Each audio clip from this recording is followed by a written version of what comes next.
안녕하세요, 심술입니다. 오늘은 파워볼에서 꼭 필요하다면 적정선에 대한 기준점을 만드는 방법에 대해서 이야기를 나눠볼까 합니다. 공부를 할 적에도 다양하게 나눠서 하는 것이 적성이듯이 파워볼 또한 투자이기 때문에 합리적으로 공부하듯이 하시는 분들도 적지 않으신데요. 오늘날 그렇게 해서 어떻게 하면 적정선의 기준점을 만들고 좋은 방법 따라 갈 수 있을지를 알아보도록 하겠습니다. 그럼 오늘도 영상 속 정보 모두 정성가득 만들었으니 끝까지 꼭 봐주세요. 시작하기 전에 구독, 좋아요 잊지 마시길 바라면서 들어가 볼게요. 파워볼을 함에 있어서 적정선을 만든다는 이야기는 결국 어떤 이야기일까요? 적정선의 기준을 만든다는 것은 내가 실패를 하는 것에 있어서도 그렇지만 금액 자체를 다루는 데 있어서 기준점을 만든다는 겁니다. 그래서 되도록이면 기본적으로 가지고 있는 시드머니 부분을 조절한다든지 아니면 돈에 대한 문제점을 적게 가지고 갈 수 있도록 부채 비율을 다룬다든지 이와 같은 문제가 될 수 있겠습니다. 아래에서 총 3가지로 간단하게 이야기를 해드릴 테니 정확하게 알아보시길 바랍니다. 분산 투자 법칙 앞에서도 이야기를 들었듯이 우리는 학창시절 시험을 앞두고 비장한 각오로 공부 전략을 세웠죠. 국어는 어떤 부분이 어렵고 수학은 어떤 부분에서 주로 문제가 출제될 것 같으며 영어는 앞으로 어느 정도 시간을 들여 공부할 것인지에 대한 시험 필승 전략을 우리들은 항상 세웠습니다.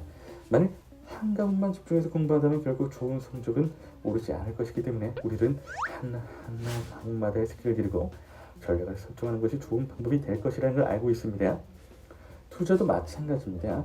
하나의 투자 상품을 올인하는 것보다 주식, 채권, 예금 상품에 대한 자산을 배분하고 단기, 중기, 장기 배분하고 국내 해외로 구분하고 선진국과 신흥국을 배분하는 것이 낫기 때문입니다. 왜냐하면 한쪽에서 손실이 나도 다른 한쪽에서 손실을 많이 할 수 있기에 그 방법이 좋을 수가 있는 건데요. 이처럼 성공적인 투자 기법은 자산을 얼마나 잘 분산하는지에 대한 일종의 과학적 기법에 가깝다고 할 수 있습니다. 그래서 똑같은 시드머니를 가지고서 어디를 얼마큼 투자할 것인지 나눠서 투자를 할 거라면 보통 비율은 얼마치를 나눠서 설정하면 좋을런지 등을 알아보고 들어가는 게 낫다는 말이 되겠습니다. 부자지수 법칙. 부자지수 법칙은 순자산의 10을 곱한 것을 나이와 연봉으로 나눈 수치를 백분율을 했을 때 그 수치에 따라서 부자가 될 가능성을 진단해 보는 것이라고 합니다.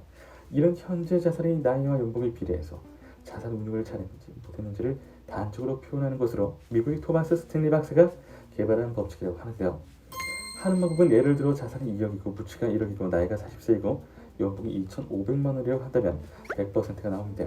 이는 평범한 자산 운용이라는 뜻입니다. 만약 부자 지수가 50% 이하라면 평균 대비해서 절반밖에 안 되기 때문에 투자에 더욱 노력하라는 의미가 되고 200%가 되면 부자 될 가능성이 높다는 뜻으로 지금처럼 더욱 열심히 투자를 해도 된다는 말이 되겠습니다. 지금 내가 제대로 투자를 하고 있는 이대로 가도 되겠는지 정확하게 알 수 있는 아주 간단하면서도 좋은 방법이죠. 적절하게 내 현상을 파악하고 나중을 위한 전략도 짜려고 하신다면 이런 식으로 나의 상황에 대해서 먼저 체크를 해보시고 들어가세요. 부채 비율 법칙. 일반적으로 자산에서 부채 비중이 20% 이하이면 건전하다고 합니다. 하지만 20에서 40% 이하이면 위험합니다. 그리고 40%를 초과하면 매우 위험한 상황이라고 합니다. 대출 원리금의 부담이 크기 때문인 거죠. 따라서 주택을 구입하거나 전세담보대출을 할 때 유의할 것은 자산 대비 몇 %의 부채를 빌리는가 하는 것이라고 하는데요. 이런 되도록이면 최대 40%를 넘지 않는 것이 투자의 원칙이라고 할 수 있겠습니다.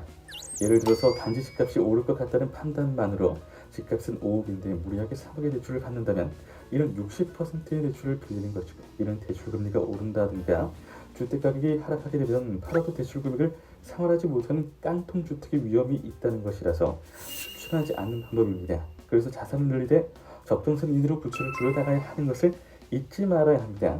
투자 전부터 빚을 심하게 가지고 있는 것 그것도 문제지만 투자를 하면서 빚을 줄이지 못하고 적정선을 갖지 못한 채로 리스크를 누리고 있다면 그것이 결국 내 미래에 대한 부정적인 결과를 부른다는 것을 잊지 마시길 바랍니다.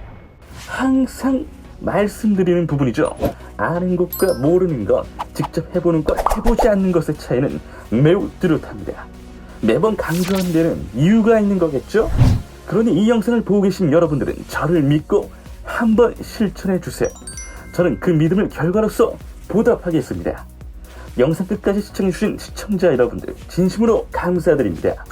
구독과 좋아요, 알림 설정 한 번씩만 부탁드립니다. 이상 심순이었습니다.